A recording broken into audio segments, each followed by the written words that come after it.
नमस्कार विद्यार्थी मित्रांनो, स्वागत आहे आपल्या यूट्यूब चॅनल ज्याचं नाव आहे मोहित मोटिवेटेड एक्झाम चॅनल। आज आपण बघणार आहोत शिक्षक भरतीबद्दल आले की नवीन अपडेट। ती अपडेट कोणती आहे आपण सुरुवात करूया व्हिडिओला।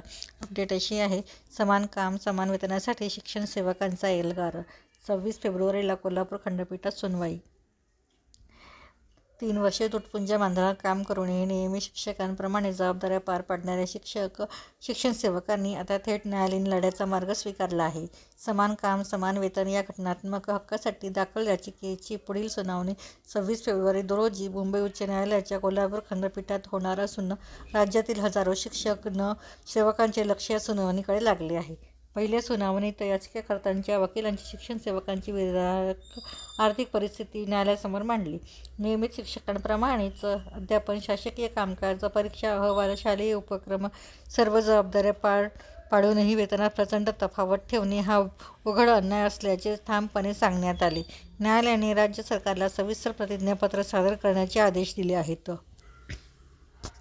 राज्यात सुमारे 28,000 शिक्षण सेवक कार्यरत आहे।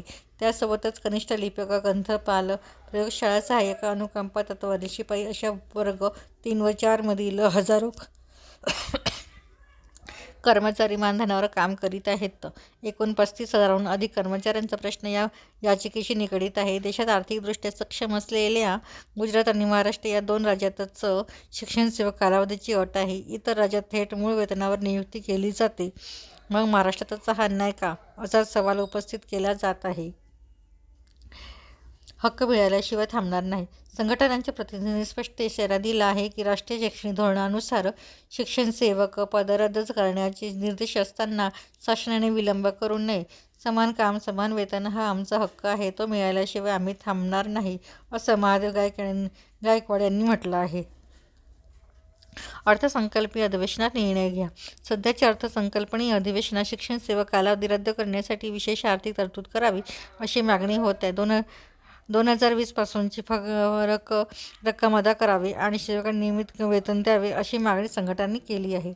1,500 शिक्षण सेवकांचा प्रश्न प्रलंबित।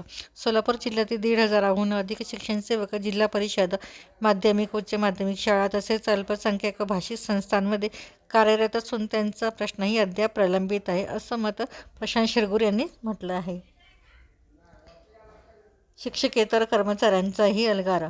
शिक्षकांबरोबरच लिपिक, ग्रंथपाल, प्रयोगशाळा सहाय्यक व शिपाई या कर्मचाऱ्यांचीही शिक्षण सेवक कालावधी रद्द करण्याचा आवाज बुलंद होत आहे।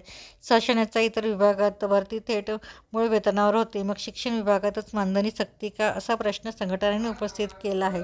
तर ही होती शिक्षक भरतीबद्दल आलेली एक नवीन अपडेट। अशाच नवीन अपडेट बघण्यासाठी व्हिडिओला लाईक करा, कमेंट्स करा, जास्तीत जास्त व्हिडिओ शेअर करा आणि चॅनलला सबस्क्राईब करायला विसरू नका।